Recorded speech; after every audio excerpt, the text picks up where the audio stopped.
Baik,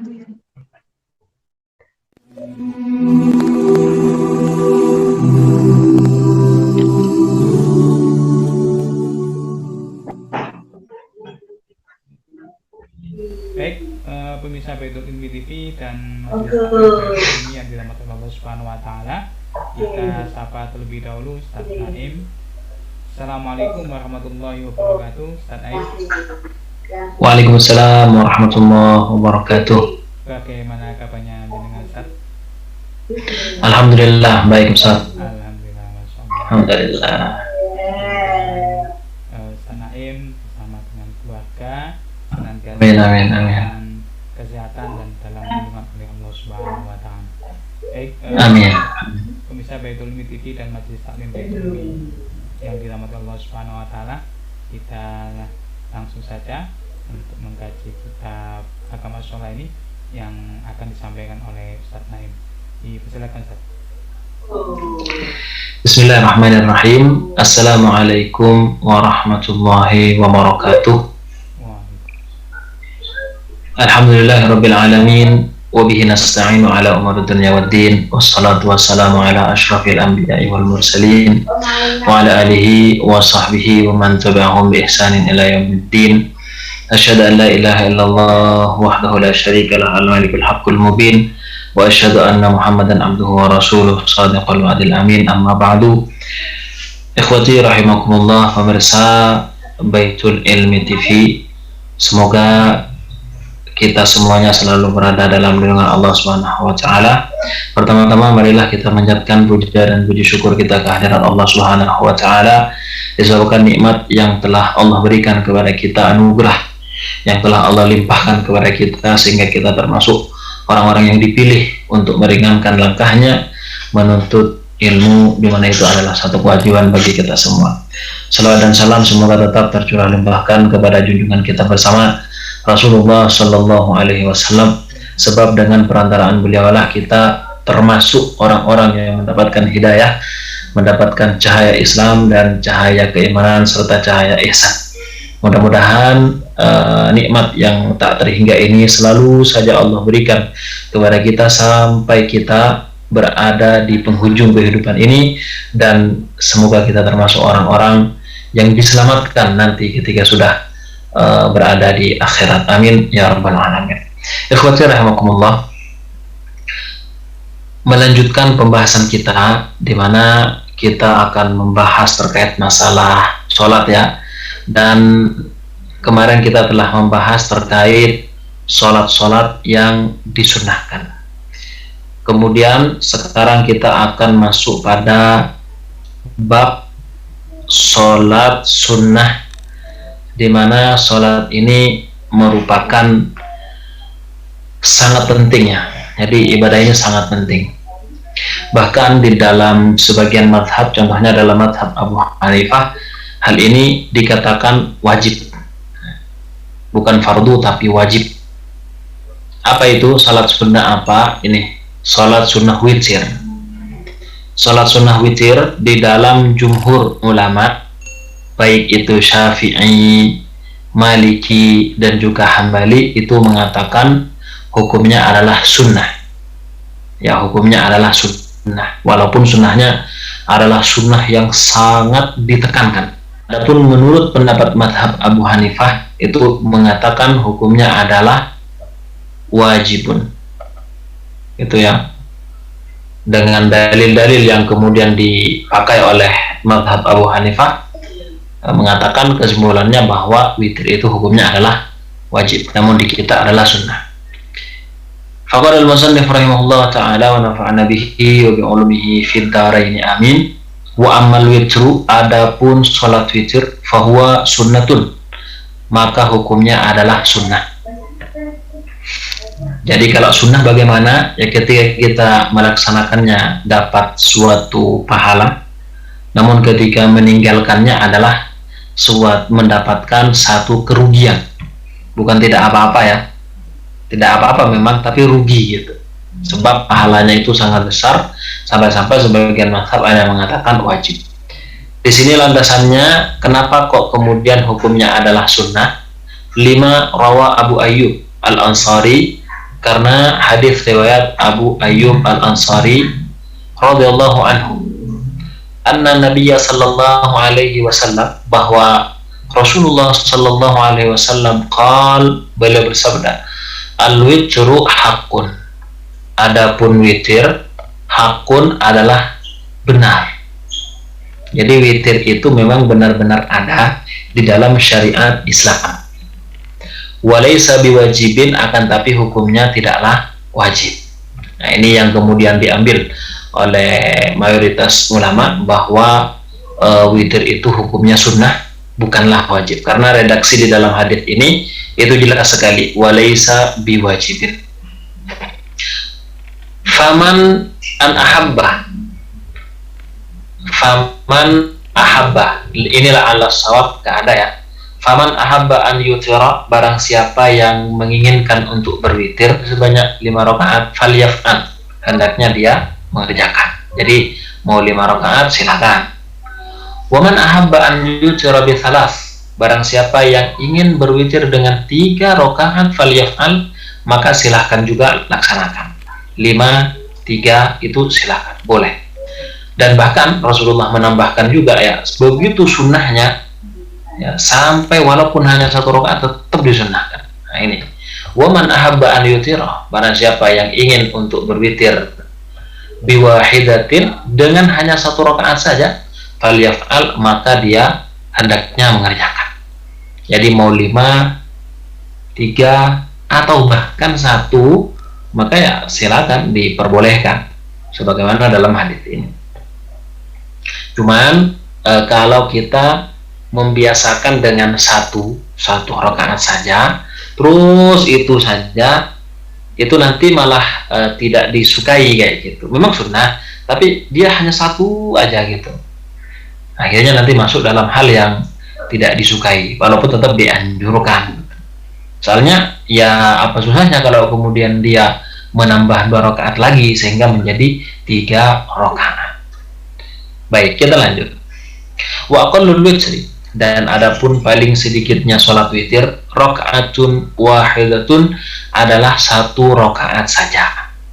Jadi paling sedikitnya itu hanya 1 rakaat ya, nggak kurang lagi gitu, atau setengah rakaat, nggak ada. Karena di dalam sholat itu harus rakaat demi rakaat. Nah, wa aktsaruhu, dan adapun paling banyaknya adalah 11, sebanyak 11. 11 rakaatan, sebanyak 11 rakaat. Jadi nggak nambah dari yang 11 itu sudah paling banyak. Kenapa? Karena hal itu yang dilakukan oleh Rasulullah SAW. Walaupun misalkan kita sedang semangat-semangatnya gitu, mau nambah sampai menjadi 50 rakaat atau berapa kayak gitu, sampai 101 rakaat misalnya, tetap itu tidak dianjurkan. Yang dianjurkan paling banyaknya adalah 11. 5 rawat Aisyah radhiyallahu anha, karena hadis yang diriwayatkan oleh Aisyah radhiyallahu anha, anna Nabiyya sallallahu alaihi wasallam, bahwa Rasulullah sallallahu alaihi wasallam kana yusalli minal laili 11 rakaatan. Beliau salat di malam hari adalah sebanyak 11 rakaat. Yujibu fiha, beliau witir dengan yang 11 itu, biwahidatin, dengan 1 rakaat. Ini bukan berarti witir yang dilakukan Rasulullah adalah 1 rakaat, bukan begitu. Jadi semuanya keseluruhan sebanyak 11 itu sudah witir. Hanya saja Rasulullah memisah antara 11 itu dengan salam, setiap 2 rakaat itu beliau salam, sampai kemudian kalau di total semuanya menjadi 11. Karena berhubung harus melaksanakan witir, berarti harus ganjil gitu kan, berarti ditambah lagi 1 rakaat, menjadilah dia 11 rakaat. Makanya disebut witir ya, karena memang ganjil. Nah, wasunnatu, adapun sunnahnya, liman awtara, bagi orang awtara yang berwitir, bimazada ala rakaatin, berwitir tapi witirnya lebih dari 1 rakaat, misalkan dia 3, kemudian 5, seperti itu, yang penting itu ganjil, kemudian sampai terakhir itu 11 kayak gitu. Disunnahkan apa? An yusallima, hendaknya dia mengucapkan salam, ya maksudnya bertaslim, min kulli rak'ataini, dari setiap 2 rakaat. Jadi dia sholatnya memang 3 rakaat misalnya, sebagaimana ini jamak terjadi di antara kita, khususnya ketika sholat tarawih di bulan Ramadan, sehingga ditutup dengan witir 3 rakaat. Hanya saja kalaupun kita sholat witir 3 rakaat, sunnahnya memang sebagaimana dalam hadisnya akan dijelaskan nanti, itu dipisah gitu kan. Jadi sholat witirnya itu 2 rakaat, ya 2 rakaat, assalamualaikum, assalamualaikum, nambah lagi 1 sehingga menjadi 3, sehingga menjadi ganjil 3. Sunnahnya begitu. Ya tentunya di sana ada pendapat yang lain yang mengatakan ya sudah langsung saja, namanya witir 3 rakaat ya langsung aja 3 gitu kan. Nah, makanya kemudian di sini ada 2 pendapat memang. Nah, 5 rawah. Kenapa kok harus diputus dengan 2 rakaat kemudian salam? 5 rawah Ibnu Umar radhiyallahu anhu, karena hadis riwayat Ibnu Umar radhiyallahu anhu, anna Nabiya sallallahu alaihi wasallam, bahwa Rasulullah sallallahu alaihi wasallam kana yafsilu baina syaf'i wal witri. Beliau itu memisah baina syaf'i, antara sholat yang lengkap. Lengkap itu maksudnya genap ya. Wal witri, dan kemudian witir. Genap itu berapa? Ya 2 gitu kan. 4 itu genap namanya. Berarti setiap 2 rakaat salam, terus 2 rakaat berikutnya salam, 2 rakaat berikutnya salam, sampai kemudian 10, ya kan, baru kemudian ditambah 1 rakaat lagi. Walaupun nanti yang 11 itu semuanya adalah terhitung sebagai sholat sunnah witir kayak gitu. Nah, jadi Rasulullah kalau sholat malam itu, sholat sunnah gitu kan, beliau itu memisah antara asyaf, sholat yang kemudian 2 rakaat yang lengkap, genap, wal witri, dan juga witir kayak gitu. Jangan langsung 3 dijadikan 1, apalagi 11 dijadikan hanya 1 salam. Ya jelas itu menjadi sunnah Rasulullah sallallahu alaihi wasallam. Walima ruwiya an Aisyah, itu hadis yang pertama. Yang kedua adalah hadis yang diriwayatkan dari sahabiyah sekaligus istri Rasulullah, Aisyah radhiyallahu taala anha. Qalat, beliau mengatakan, apa yang beliau katakan? Karena Rasulullah sallallahu alaihi wasallam, dahulu Rasulullah sallallahu alaihi wasallam, yusalli ma baina an yafruga min salatil isya ila al-fajri 11 rakaatan. Beliau itu salat di antara selesainya beliau melaksanakan salat isya. Jadi ketika beliau selesai melaksanakan salat isya, baina an yafruga min salatil isya, setelah selesai melaksanakan salat isya, ila salatil fajri, sampai salat fajar, yaitu salat subuh. Di antara isya dan subuh itu beliau salatnya sebanyak 11 rakaatan, sebanyak 11 rakaat. Jadi sangat luar biasa ya bacanya. Salat witirnya adalah sebanyak 11 rakaat. Yang dijadikan dalil di sini terkait masalah Rasulullah memisah antara 2 rakaat itu, masing-masing 2 rakaat. Nah, beliau kemudian mengatakan, apa katanya Sayyidah Aisyah, yusallimu baina kulli rak'atain. Beliau bersalam di ketika sudah sampai 2 rakaat. 2 rakaat salam, 2 rakaat salam, sampai pada akhirnya wa yutiru biwahidatin. Kemudian Rasulullah berwitir biwahidatin, dengan apa? Dengan 1 rakaat. Ini kemudian sholat witirnya beliau diganjilkan menjadi 11 semuanya. Tapi semuanya dari awal sampai akhir yaitu sholat witir gitu kan. Sholat tahajudnya lain lagi. Nah, wasunnatu, adapun yang sunnah, an yaqifa fil witri, an yaqifa hendaknya berdiri. Maksudnya di sini an yaqifa berdiri adalah kemudian melakukan kunut seperti itu. Gitu ya. Jadi kunut sebagaimana kita ketahui bersama. Fil witri, ketika melaksanakan sholat witir, kapan itu melaksanakan kunut? Yang sunnah itu finis fil akhir min Ramadan, separuh akhir dari bulan Ramadan, min syahr Ramadan. Jadi mulai dari tanggal 16 sampai 29 atau 30 itu nanti setelahnya i'tidal sami Allahu liman hamidah disunahkan untuk berdiri membaca kunut. Di sini lintas madhab ya, kesunahan ini lintas madhab. Mau dia itu Syafi'i, ya kan? Karena hadisnya jelas, ini sahih hadisnya. Mau dia Syafi'i atau dia Hambali, Abu Hanifah ataupun Imam Malik, semuanya itu ketika sudah separuh akhir dari bulan Ramadan nanti ada anjuran untuk kunut. Begitu. Nah, cuman kalau kita lihat ya hanya orang-orang tertentu ya, atau masih tertentu saja yang kemudian melakukan apa yang disebut kunut ini. Soalnya takutnya mereka akan dicap bahwa mereka adalah ini berarti Syafi'i, sementara mereka misalkan bukan Syafi'i, misalnya Hambali gitu kan. Nah, jadi ini lintas mazhab sebenarnya, mau Syafi'i atau yang lainnya itu ada kesunahan ini. Ini hadisnya kita lihat 5 ruwiya an Umar radhiyallahu taala anhu qol, karena hadis yang diriwayatkan dari Umar radhiyallahu taala anhu, beliau berkata ya, as-sunnatu adapun yang sunnah. Nah ini, as-sunnatu adapun yang sunnah, idza intasafa asy-syahru, ketika telah berlalu separuh bulan Ramadan, min Ramadan, dari bulan Ramadan, antal anal kafarota. Umar malah mengatakan tegas sekali, antal anal kafarota, hendaklah melaknat orang-orang kafir. Jadi di dalam kunutnya ya yaitu isinya melaknat orang kafir. Kita selesaikan dulu.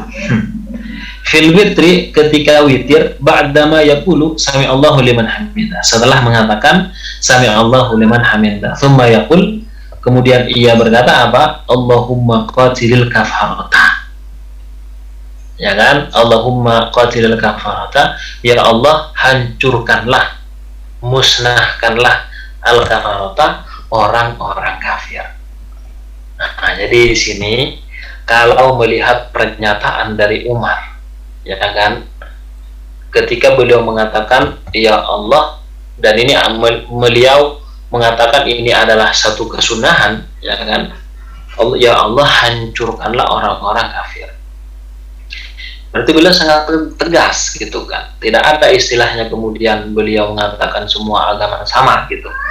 Ini jelas sekali, antal anal kafar, hendaknya orang-orang itu kalau sudah separuh dari bulan Ramadan masuk ketika witir terakhir, dia berkunut dan mengatakan seperti ini gitu ya. Makanya kalau misalkan Umar hidup di zaman ini kemudian melihat orang-orang yang ada yang selalu membela kesesatan, di mana mereka mengatakan bahwa sebenarnya agama kita itu semuanya sama, semua agama itu sama, hanya jalannya saja yang berbeda, namun tujuannya adalah satu, hanya kepada Allah Subhanahu wa taala. Walaupun penyebutannya berbeda, ada yang menyebut Allah itu dengan Buddha, dengan Sang Hyang Widi, dengan ini dan itu. Nah ini kan kalau misalkan Umar hidup di zaman ini, itu mungkin sudah bukan hanya dilaknat ya orang kafirnya itu, mungkin beliau sudah bertindak dengan sangat tegas kayak gitu. Nah, jadi ini kesunahannya seperti ini. Hanya saja ini banyak yang tidak melakukan ya, karena memang mungkin menggunakan redaksi yang lain sebagaimana kita ketahui bersama. Allahumma hadina fi man hadait, wa afina fi man afait, dan sebagainya. Nah, itu terkait masalah witir. Nah, dan ada hubungannya kalau sudah witir, ada hubungannya dengan sholat tarawih, dengan puasa Ramadan. Toyib, kita lanjutkan. Wa ishruna raka'atan. Nah, ini perlu dibahas juga ini. Wa ishruna raka'atan, dan adapun 20 rakaat. Liqiyami Ramadan, ketika melaksanakan sunnah sholat Ramadan, yaitu sholat tarawih ya. Bi asyri taslimatin, harusnya berapa salam? Kalau sudah 20 berarti bi asyri taslimatin, dengan 10 salam. Jadi tiap 2 rakaat itu salam, dan itu dilakukan sebanyak 10 kali sehingga total rakaatnya menjadi 20 rakaat. Dan ini sunnahnya seperti itu. Baik.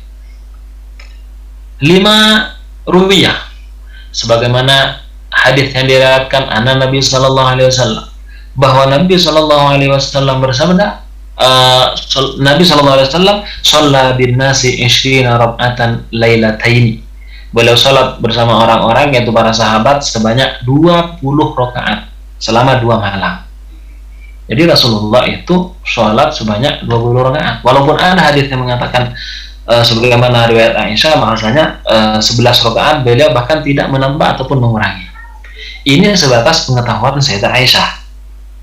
Ya, jadi beliau sebatas pengetahuannya, karena sahabat itu menyampaikan, meriwayatkan hadis sesuai dengan apa yang mereka pahami dan mereka lihat. Kalau mereka mendengar dari yang lain kemudian tidak melihat dengan sendiri, biasanya itu tidak menyampaikan seperti itu. Jadi 20 rakaatnya.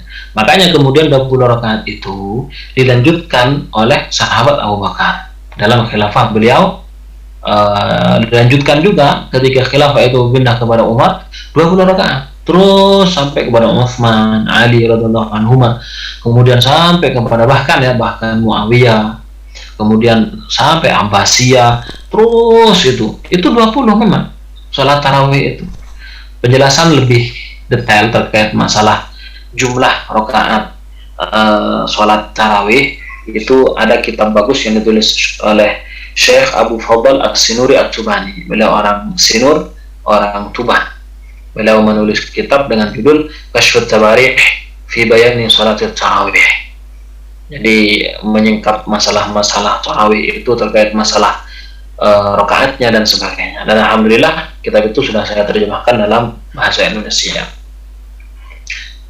Nah, falamma kana fil lailatis tsalitsah, ketika malam ketiga, ya kan beliau sholat 2 malam dengan sahabat masing-masing. Di setiap malamnya itu beliau sholat 20 rakaat. Ketika di hari ketiga, malam ketiga, ijtama'an nas, orang-orang berkumpul di masjid. Falam yakhruj ilaihim, hanya saja Rasulullah enggak menemui mereka. Rasulullah tidak datang kepada mereka untuk sholat berjamaah bersama mereka. Tsumma qala khasyitu an tufrada alaikum. Nah, jadi ini titik 2-nya ini di sini ya, lebih tepat insyaallah la'ala shawab di sini. Rasulullah tidak keluar menemui mereka. Ini falam yakhruj ilaihim, kemudian Rasulullah tidak keluar ilaihim menemui mereka. Tsumma qala minal ghadi. Nah, ini yang lebih bagus. Kemudian Rasulullah bersabda minal ghadi, esok harinya. Ini titik 2 di sini seharusnya. Baik, apa kata Rasulullah? Sabda beliau, khasyitu an tufrada alaikum. Khasyitu, aku khawatir, an tufrada alaikum, bahwa sholat tarawih akan difardukan kepada kalian, fala tutikunaha, sehingga kalian tidak mampu melaksanakan sebanyak 20 rakaat itu. Jadi Rasulullah begitu sayangnya kepada umat, ya, walaupun umatnya itu sangat semangat. Dan pada satu sahabat rata-rata kumpul di masjid untuk ikut berjamaah bersama Rasulullah, walaupun itu jumlahnya sebanyak 20 rakaat. Sahabat semangat sekali. Hanya saja Rasulullah itu adalah seorang manusia yang sangat pengertian kepada sahabatnya. Ini kalau dilaksanakan terus menerus, saya menjadi imam dan jumlahnya 20 rakaat, itu nanti khawatirnya nanti akan wajib. Kalau sudah wajib gimana? Maka kalian tidak akan mampu. Sebagaimana kita tahu ya, ketika tarawih itu yang penuh sholatnya itu hanya ketika malam pertama, kedua, ketiga. Ketika sudah separuh terakhir, bahkan mendekati akhir, itu sudah tinggal beberapa soft saja gitu kan. Jamaahnya tambah maju sampai akhirnya menjadi hanya satu soft saja gitu. Nah, ala kulli hal seperti itu. Baik, kita lanjut. Itu terkait masalah sholat witir dilanjut dengan sholat tarawih. Ala kulli hal. Kalau sholat tarawihnya misalkan 11 rakaat, ya silakan juga. Itu juga ada dalilnya. Ada dalilnya. Jadi masing-masing memang ada dalil yang bisa dipertanggungjawabkan. Selain itu kan hukumnya sholat tarawih ini kan sunnah ya. Jadi kalau memang sunnah tidak perlu untuk dibesarkan. Nah, dan semua ulama sepakat ya bahwa hukumnya adalah sunnah. Baik, kita berpindah kepada sunahan berikutnya.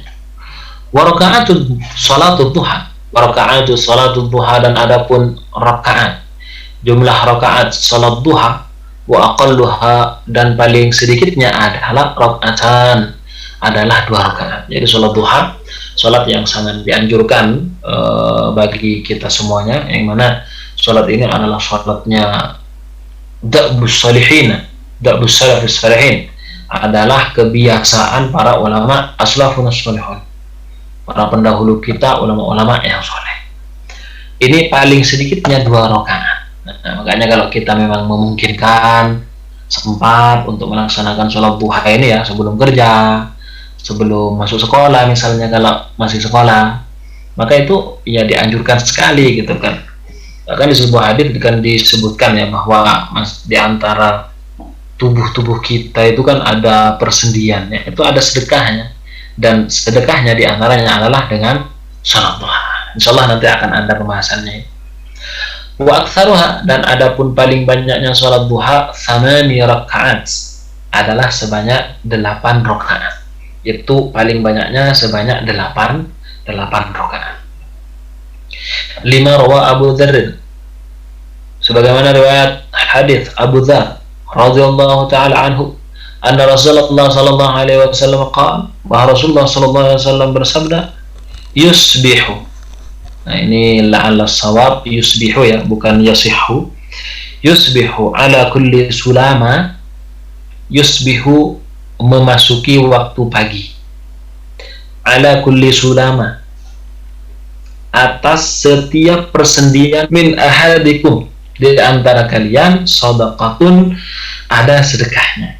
Jadi sebenarnya tubuh-tubuh kita itu persendiannya itu mulai persendian tangan, lengan, kemudian kaki, lutut, kemudian pinggang, pokoknya persendian semuanya itu sebenarnya ada sedekahnya, ada sedekah. Dan sedekah itu bisa diantaranya terbayarkan, diantara caranya adalah dengan sholat duha itu tadi.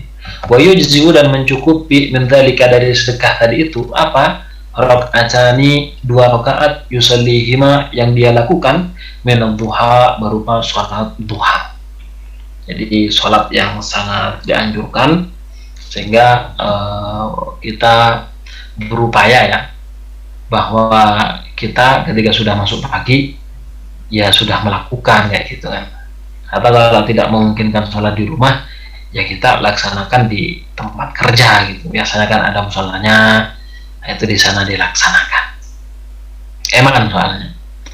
Tayyib, wassulama, atau di sini as-sulami ya.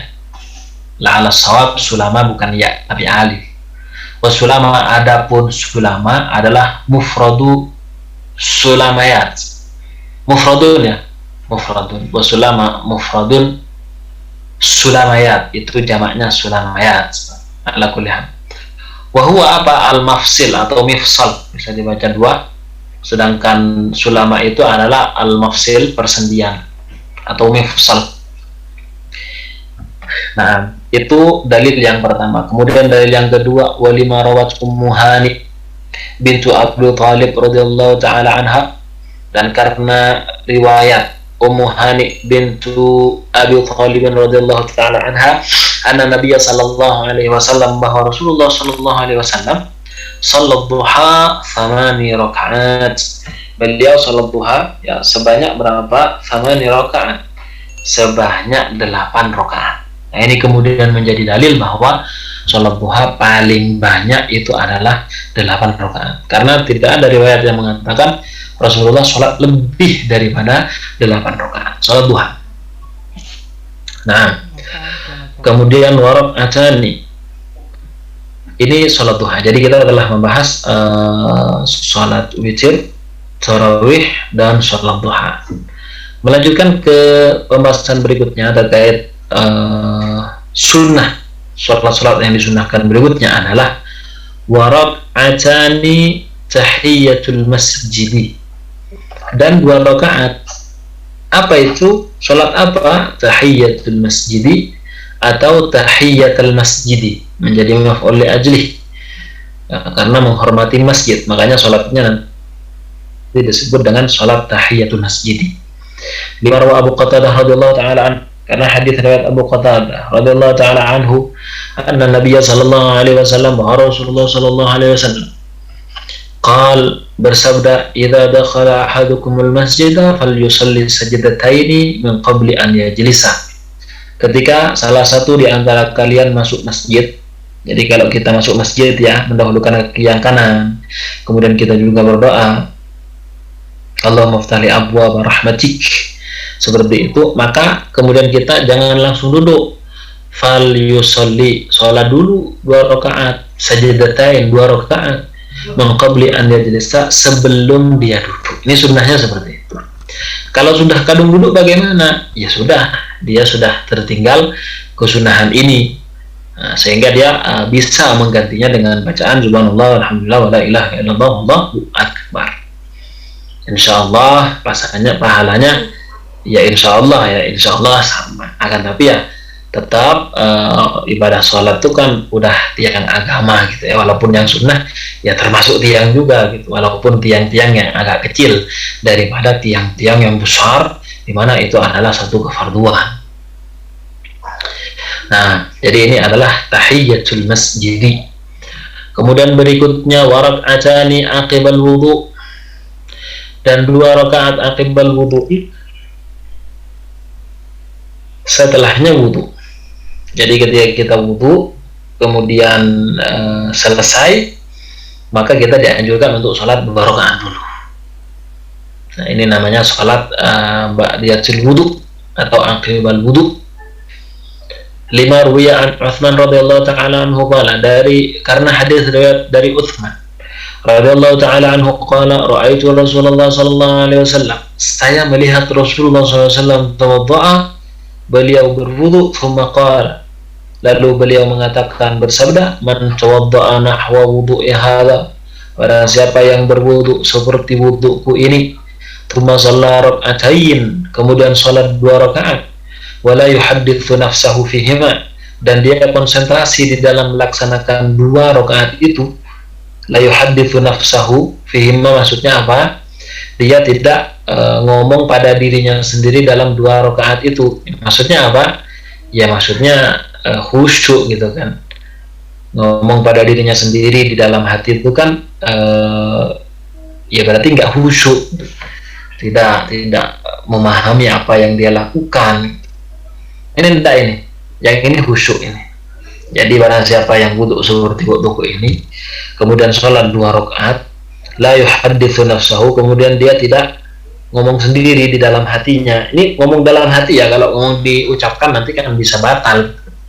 Artinya dia memang benar-benar konsentrasi, khusyuk, maka bagaimana ghufira lahu ma taqaddama min dzambih, maka akan diampuni baginya apapun yang telah lalu dari dosa-dosa yang ia lakukan, dosa kecilnya, maka Allah akan mengampuni dosa-dosa kecilnya.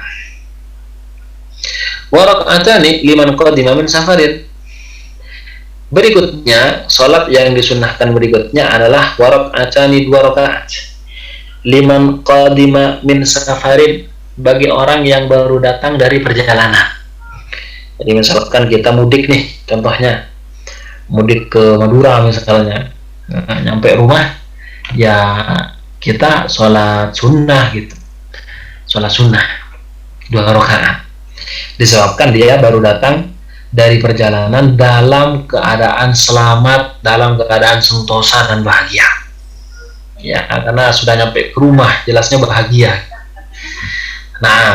Nah kesunahan ini 2 rakaat setelah kita sampai ke rumah ya, kesunahan ini an yusalliyahuma fil masjid, salatnya harus di masjid. Enggak harus ya, maksudnya sunnahnya bisa didapat dengan sempurna itu di masjid, melaksanakan masjid awwala qudumihi, di awal pertama kali dia datang ke rumahnya. Nah yang repot ini kalau rumahnya jauh dari masjid gitu kan, dia nyampe ke rumah sudah gitu, tapi masjidnya jauh. Nah, ini repot juga gitu. Ini misalnya, kalau sudah dekat, misalkan dia bersebelahan dengan masjid atau musola, maka ya jangan ke rumahnya dulu gitu. Anjurannya ke masjid dulu, sholat, baru setelah itu ke ke rumahnya, menghampiri rumahnya. Namun dia disunahkan untuk sholat sunnah dulu di masjid itu. Nah, kenapa kok harus seperti itu? Apakah ada dalilnya? Apakah ada tuntunannya? Atau malah ngarang-ngarang kan seperti itu? Ada yang bertanya begitu mungkin. Baik, ini ada keterangannya li hadithi Ka'ab bin Malik. Karena hadis yang diriwayatkan oleh Ka'ab bin Malik radhiyallahu taala anhu maqal, beliau berkata, karena Rasulullah sallallahu alaihi wasallam itu dulu idza qadima min safarin, ketika beliau datang dari perjalanan, ya kan, bada'a, maka beliau memulai. Ini menjadi jawab dari idza. Ketika beliau datang dari perjalanan, entah perjalanan itu karena perang atau karena hal-hal yang lain, maka beliau bada'a bil masjid, beliau memulai aktivitasnya dengan di masjid. Ya, maksudnya sholat ini, sholat awalul qudum minas safar, faraka'a fihi raka'atain, kemudian beliau sholat sebanyak 2 rakaat. Nah, ini sunnahnya ya. Cuman ini kan jarang orang yang mengetahui. Namanya saja dari awal sudah kepikiran rumah gitu kan, nyampe rumah ya sudah nggak ingat sama masjid gitu. Udah pokoknya ada langsung ke rumahnya, ketemu orang tua, ketemu saudara dan yang lainnya. Ada satu kesunahan yang cukup baik ya untuk dipraktekkan itu, ya ini diantaranya sholat ketika baru nyampe ke rumah.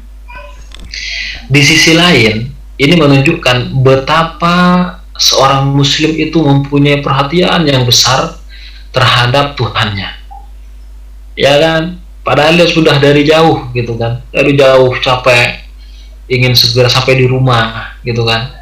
Ternyata Islam menuntunkan bahwa betul kamu akan tiba di keluargamu, betul kamu akan berjumpa dengan orang tuamu, benar kamu akan berkumpul dengan saudara-saudaramu. Akan tetapi semuanya itu ya, walaupun semuanya penting sekali gitu kan, akan tapi ibadah tetap harus menjadi nomor 1.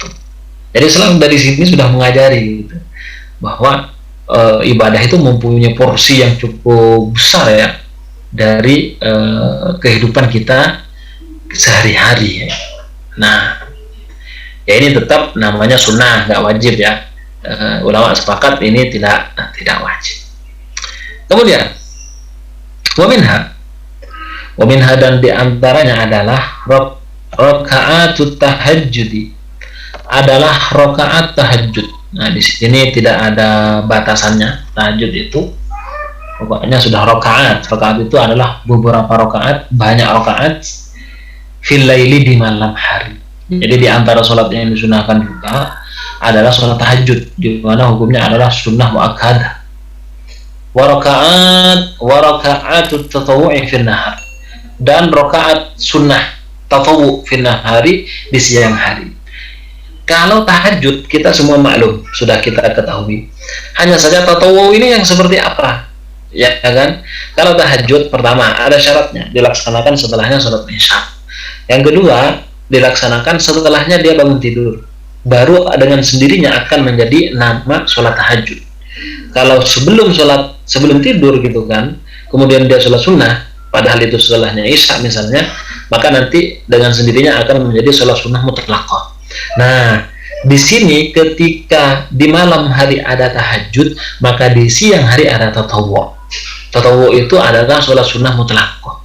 Jadi antum ke masjid atau di rumah atau dimanapun saja, yang penting tempatnya itu adalah suci, kemudian berwudu, menghadap kiblat, langsung Allahu Akbar, usolli, langsung usolli Allahu Akbar, usolli lillahi ta'ala Allahu Akbar. Tidak bernama duha, tidak bernama istikharah, tidak bernama sholat hajat, tidak bernama sunnah ini sunnah itu, pokoknya usolli rakaataini selesai, usolli lillahi ta'ala rakaataini Allahu akbar, sudah. Maka itu yang disebut dengan sholat sunnah tatawwu. Dan kalau di malam hari tahajud itu harus tidur dulu, maka kalau siang tidak harus tidur dulu. Jadi yang penting waktunya itu diperbolehkan dan tempatnya itu suci, maka langsung sholat sunnah 2 rakaat.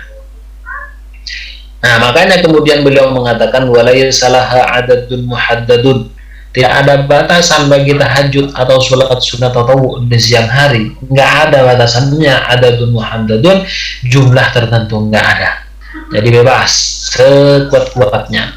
Makanya kemudian kita mendengar bahwa ulama ini sholat sunnah dalam sehari itu 500 kali, ya ini sholatnya ini. Di malamnya tahajud, kemudian di siangnya adalah sholat sunnah tatawwu, yaitu sholat sunnah mutlaqah. Ada yang sholat sampai 1000 rakaat, ya sudah ini. Karena selain ini nggak bisa gitu. Duhur misalnya 4 rakaat, mau ditambah sampai 1000, ya tetap nggak boleh. Termasuk juga sholat sunnah ba'diyatul zuhur, kan ada ketentuannya, memang beda dengan ketentuan jumlah, maksudnya beda dengan sholat tahajud dan juga sholat sunnah tatawwu. Nah, makanya tidak ada batas tertentu minal rakaati dari rakaat-rakaatnya. Walakinnaha tusalla rakaatain, hanya saja pelaksanaan sholat tatawwu sunnah mutlaqah ataupun sholat tahajud di malam hari itu dilaksanakan rakaatain, setiap kali 2 rakaat maka harus salam. Nah, makanya juga termasuk tadi di awal sholat sunnah witir ya, 2 rakaat salam, baru kemudian nambah satu rakaat lagi. Nah, fa inna sunnata an yusallima min kulli rakaatain, karena sunnahnya adalah ya salam di setiap 2 rakaat. Lima rawa Ibnu Umar radhiyallahu taala anhu, karena hadis riwayat Ibnu Umar radhiyallahu taala anhu, anna Nabi sallallahu alaihi wasallam qaal, bahwa Rasulullah sallallahu alaihi wasallam bersabda, salatul laili mathna mathna, salat malam itu 2 rakaat langsung salam, 2 rakaat salam lagi. Fa idza khasyita as-subha fa'utir bi wahidatin, kalau kamu sudah khawatir masuk waktu subuh, maka berwitirlah dengan 1 rakaat saja. Kalau tidak khawatir ya laksanakan aja terus salat sunnah gitu kan. Wajami'u hadhihi sholawati sunanun, semua sholat ini adalah sunnah. La tusannu lahal jama'atu, yang tidak disunnahkan untuk berjamaah, kecuali untuk membiasakan anak kecil, mengajari mereka agar biasa melaksanakan sholat sunnah ini, sehingga nanti jamaahnya diperbolehkan dengan alasan takdir, mengajari mereka. Nah, alhamdulillah, jadi ini beberapa sholat yang disunnahkan. Dari tadi kita bahas apa saja. Pertama itu ada witir, kemudian ada tarawih, lalu ada sholat duha, ada tahiyatul masjid, dan ada sholat ba'datul wudu, tahajud, dan sholat sunnah mutlaqah. Alhamdulillah, insyaallah pada pembahasan berikutnya kita akan membahas terkait kesunahan-kesunahan yang lainnya. Insyaallah kita cukupkan dulu.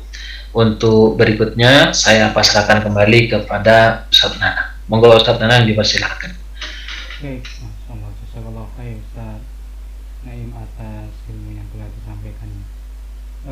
Baik pemirsa Baitul Ilmi TV dan Majelis Taklim Baitul Ilmi yang dirahmati Allah Subhanahu wa taala, dipersilakan bagi Bapak Ibu atau pemirsa yang mengikuti via YouTube ataupun via Zoom bisa menyampaikan pertanyaan melalui komentar ataupun via chat. Nah, ini sudah ada yang masuk Ustaz, dari pemirsa yang mengikuti via Zoom. Dari Ibu Latifah. Izin bertanya, jika setelah sholat isya witir 3 rakaat, lalu setelah sholat tahajud menambah lagi dengan witir 2 rakaat, nah, apakah boleh? Nah, langsung dijawab Ustaz. Minta tolong anunya Ustaz, di stop dulu Ustaz. Oh iya, tunggu. nama. Alhamdulillah. Baik, langsung dijawab saja. Ini Masya Allah pertanyaan sangat bagus sekali. Jika setelah sholat isya witir 3 rakaat, atau kita ambil biasanya saja ya, setelah sholat tarawih, kita biasa di Indonesia ini kan biasa langsung witir 3 rakaat. Nah, sudah tergambar ya. Kemudian setelah itu di malam hari ternyata jam 12 contohnya bangun, kemudian kita melaksanakan sholat tahajud, lalu kita mau nambah witir lagi karena cuma 3 tadi gitu kan. Maka bagaimana kalau misalkan kita nambah 2 rakaat, apakah boleh atau malah 4 rakaat? Yang penting hitungannya ganjil dengan yang tadi 3, kan tadi sudah 3. Sekarang jangan nambah 3 lagi atau jangan nambah 1. Kenapa? Karena tadi sudah witir. Maka dalam hal ini menurut penjelasan para ulama, dan insya Allah nanti akan ada pembahasannya di kitab ini, hukumnya adalah boleh. Apalagi dalam mazhab Syafi'i, itu hukumnya adalah boleh dan boleh. Karena yang dimaksud kita dalam sebuah hadis bahwa ditutup dengan witir, itu adalah witirnya itu, ganjilnya itu baik dilakukan di pertengahan ibadah-ibadah sholat yang lain atau di akhir. Yang penting dia ada witirnya. Insya Allah nanti akan ada pembahasan lebih lengkap terkait masalah ini. Cuman yang jelas kalau pertanyaannya boleh atau tidak, maka hukumnya adalah boleh. Nah, Ustaz. Atas jawabannya. Yang jelas diperkenankan untuk menjalankan di 2 waktu gitu ya, setelah sholat isya ataupun setelah sholat tahajud. Tapi yang jelas jumlahnya itu ganjil ya, tidak genap. Baik. Selanjutnya ini ada lagi pertanyaan. Sebelum pertanyaan ini ada masukan terkait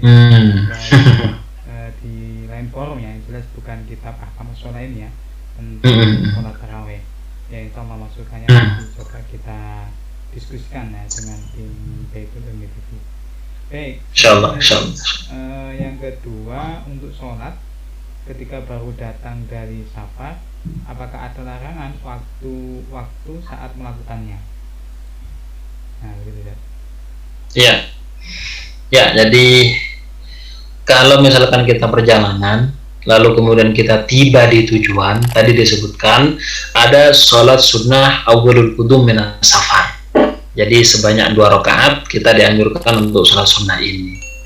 Dan tempatnya sebagaimana tadi kita telah bahas ya, tempatnya adalah di masjid. Nah, kemudian apakah di semua waktu? Apakah ketika memang itu ada larangan melaksanakan sholat tetap diperbolehkan? Seperti apa? Seperti ba'da al-asar, setelahnya asar, atau juga setelahnya subuh, hatta tartafi'a syams, setelahnya subuh sampai kemudian matahari ini meninggi, terbit istilahnya. Maka apakah ada larangan? Ya, larangan itu tetap berlaku. Larangan itu berlaku. Larangan itu tidak berlaku ada 2 kondisi. Yang pertama, ketika berada di Makkah, tanah haram, khususnya di depan Ka'bah, di Al-Masjidil Haram, maka kapanpun tidak ada waktu larangan di situ. Mau waktunya itu adalah ba'da subuh ataupun ba'da asar, kapanpun itu ada kesunahan. Nah, kemudian apakah sholat safar ini termasuk sholat yang kemudian dilarang kayak gitu? Kalau kita melihat pada pembahasan di dalam kitab-kitab khususnya dalam mazhab Syafi'i, itu yang dilarang sebenarnya adalah sholat allati laisat laha sababun, sholat yang nggak ada sebabnya. Sholat yang nggak ada sebabnya sebagaimana tadi kita bahas, yaitu apa? Sholat sunnah tatawwu di siang hari, yang biasa disebut dengan sholat sunnah mutlaqah. Sholat sunnah mutlaqah ini ketika dilaksanakan pada waktu-waktu setelahnya asar atau setelahnya subuh, maka memang dilarang, memang itu nggak boleh tanpa sebab, tanpa ada alasan kemudian kita sholat karena Allah, usolli rakaataini Allahu akbar, karena itu saja. Nah, ini dilarang. Tapi kalau kemudian mempunyai sebab, Seperti misalkan sababun mutaqaddimun. Sababun mutaqaddim itu adalah sebab yang diawali dengan sesuatu.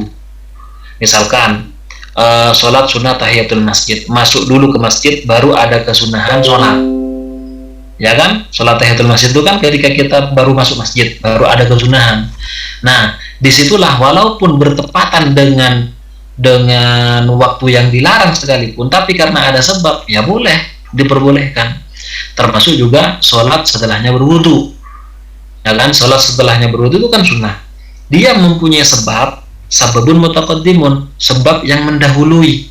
Apa itu? Wudu. Sehingga kemudian sholat sunnah wudunya juga diperbolehkan karena ada sebab.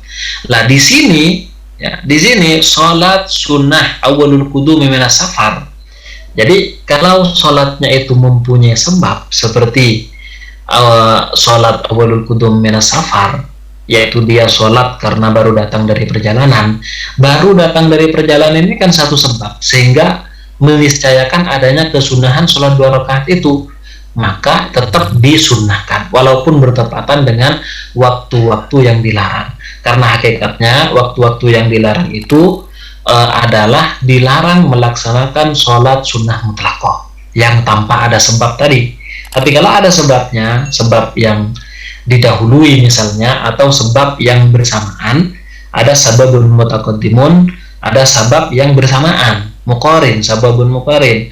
Apa di antara sebab yang bersamaan? Seperti kusyufus syams, terjadinya gerhana matahari, dan itu terjadi setelahnya apa? Setelahnya asar. Padahal setelah asar kita tahu dilarang untuk melaksanakan sholat. Ya, cek 1 2. Nah, ini sudah mulai ditegur nih, Ustaz.